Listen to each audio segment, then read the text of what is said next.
Hola gente, soy el profesor Víctor Arroyo de la carrera de instrumentación quirúrgica y hoy veremos videocirugía, equipamiento e instrumental.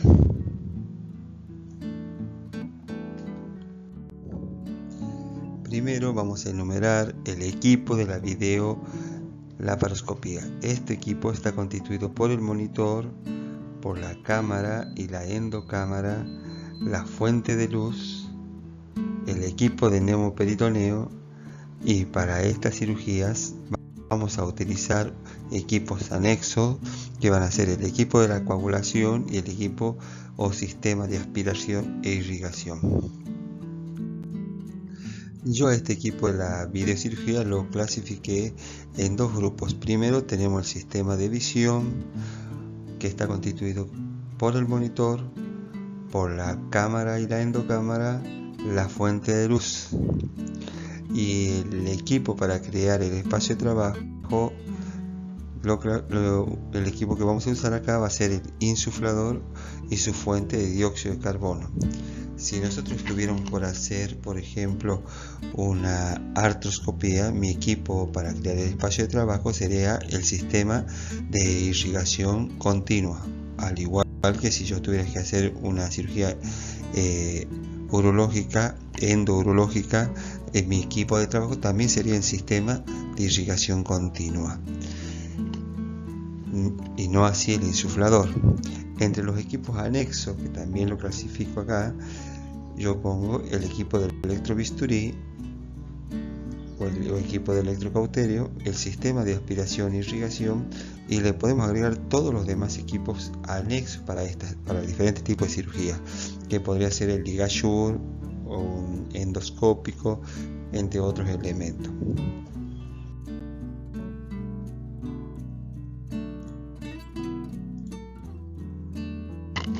El sistema óptico a su vez está compuesto por un monitor, por la cámara y la endocámara, la fuente de luz y el sistema de almacenamiento. Este sistema es un sistema anexo al sistema óptico. A este grupo de equipo vamos a agregarle, ¿verdad?, el instrumental para constituir el sistema óptico. Entre ellos vamos a tener la óptica o laparoscopio y la fibra óptica. Bueno, el monitor,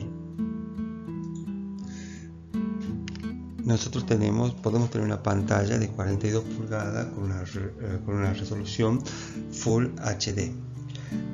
La luz de fondo debe ser de tipo LED.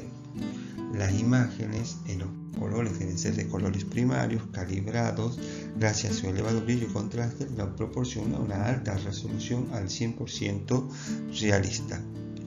La transmisión de la imagen debe ser en forma directa, sin retardo, ¿verdad?, y que sería lo que mejor ofrece, digamos, la calidad actualmente. Los diseños del monitor, yo le marco acá uno de 42 pulgadas, pero ustedes pueden tener un monitor de mayor o menor tamaño. Lo que tenemos que tener en cuenta acá es que la resolución tiene que ser una resolución alta, de 1920 por los 1080 líneas horizontales y verticales, que me van a proporcionar un píxel.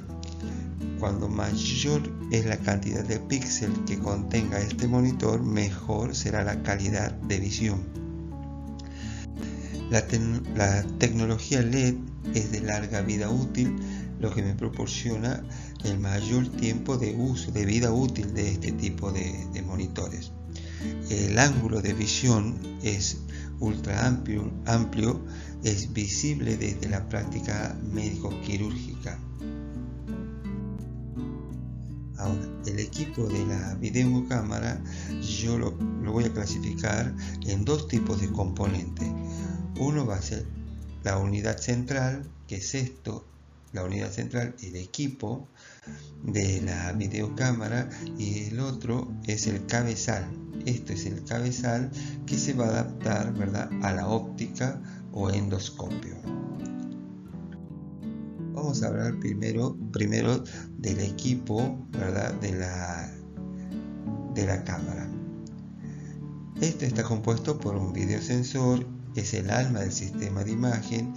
En él están contenidos todos los fotorreceptores o los receptores, que cada uno de estos fotorreceptores originan un píxel o va a marcar el píxel.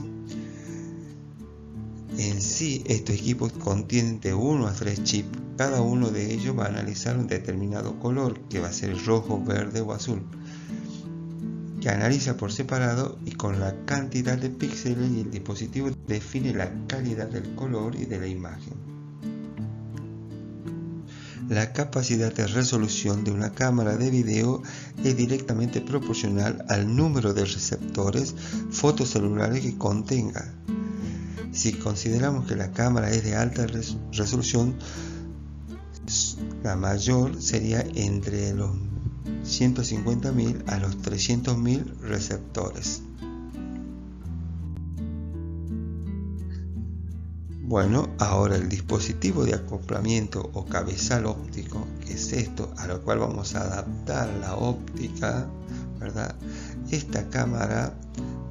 Este sistema de acoplamiento o cámara o endocámara, nosotros podemos mandarla a esterilizar, pero para mantener su vida útil la vamos a cubrir con una manga de polietileno. Este cabezal debe tener una alta resolución para una buena calidad de imagen.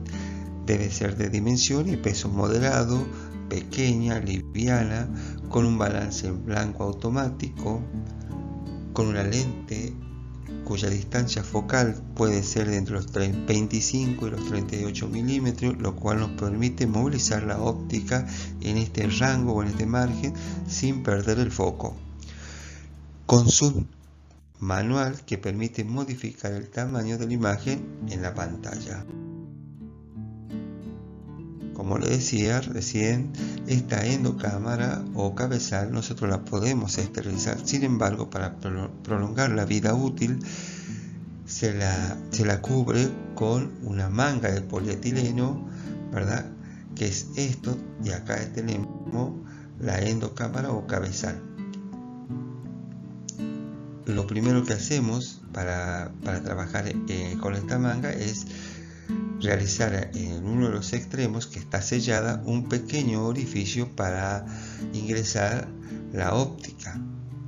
Cuando aproximamos el sistema de acople o endocámara, ¿verdad? Montamos las ópticas o acoplamos la óptica, y lo fijamos o lo sellamos el extremo abierto con una cinta de papel o cinta engomada estéril.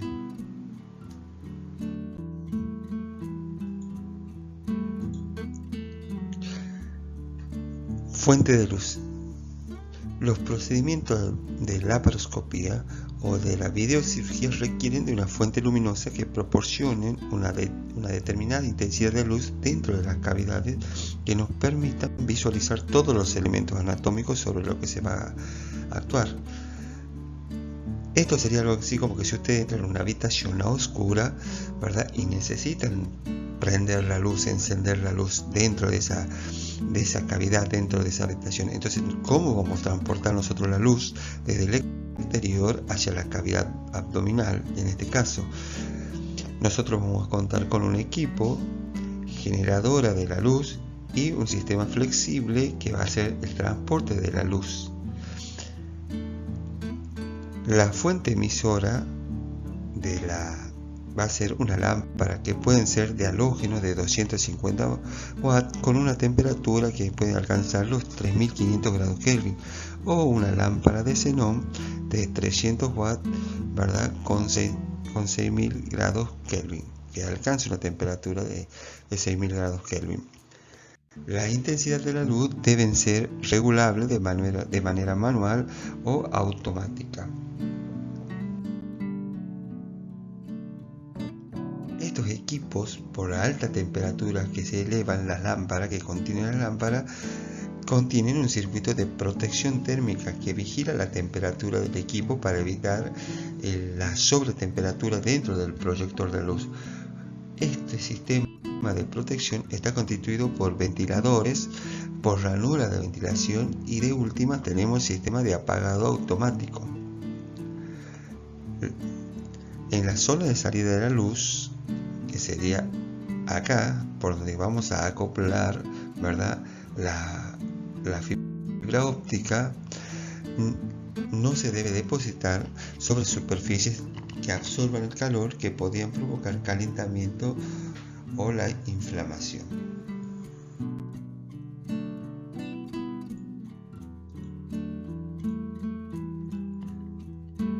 Bueno, este equipo de fuente de luz presenta en su panel frontal primero un interruptor de la red, que es esto, es el encendido y apagado del sistema. También contiene un regulador manual de la intensidad de la luz para aumentar o disminuir la intensidad de la luz que ingresa a la cavidad.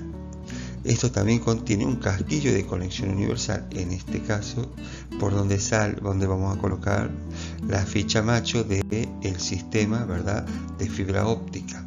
Este es el casquillo de conexión o ficha hembra.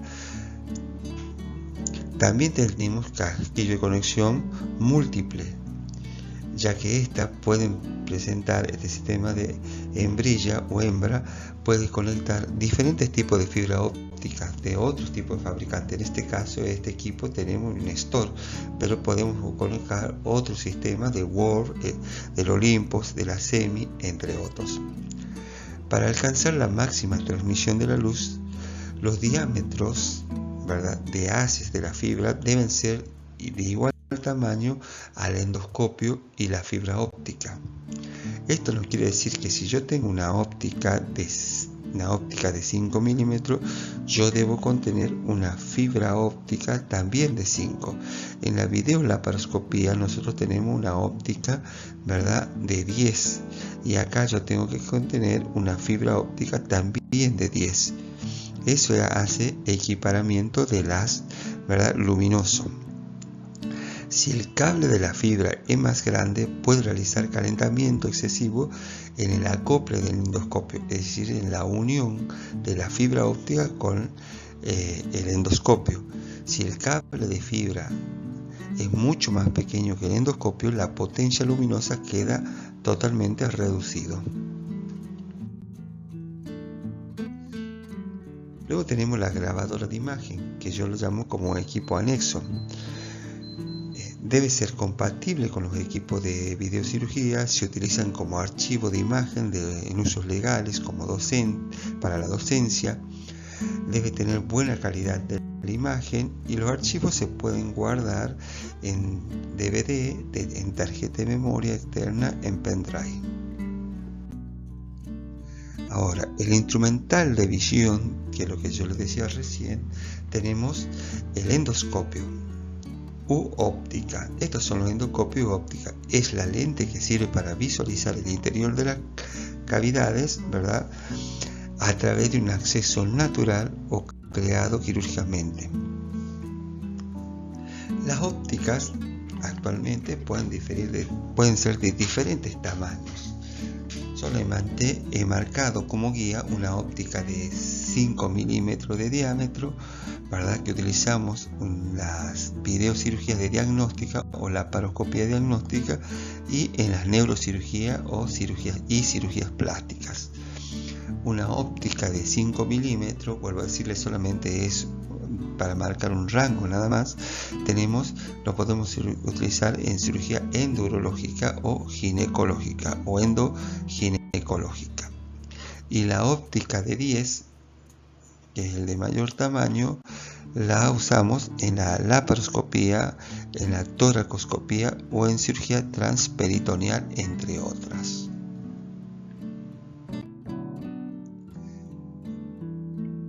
Ahora, la parte de la óptica o endoscopio está constituido por el tubo o vaina de la óptica, el vástago de conexión de la luz fría. Acá voy a conectar la fibra óptica de lo que veníamos hablando, y esto es el ocular cónico o lente, donde vamos a acoplar, ¿verdad?, la endocámara hacia la lente.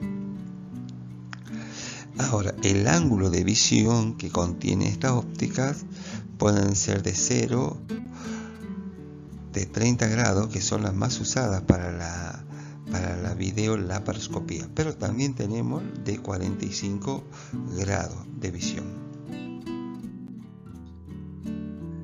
Ahora tenemos la fibra óptica. Esto es la fibra óptica, la que es el conductor flexible entre la fuente de luz y la óptica, es decir, esta fibra óptica, que es la fibra óptica de vidrio, ¿verdad?, transporta la luz desde la fuente de luz a la óptica. ¿Cuáles son los cuidados que tenemos que tener para manipular o manejar la fibra óptica? Primero, no se debe pandear o torcer la fibra óptica. No se la debe enrollar en un radio muy pequeño, sino debe ser de radio amplio. La limpieza debe ser en seco y la limpieza en máquina no debe superar el tiempo indicado por el desinfectante. Sus extremos está constituido primero por una ficha macho, que es donde vamos a conectar, ¿verdad?, en el equipo o fuente de luz. Y el otro extremo tenemos la conexión del endoscopio, que es a rosca.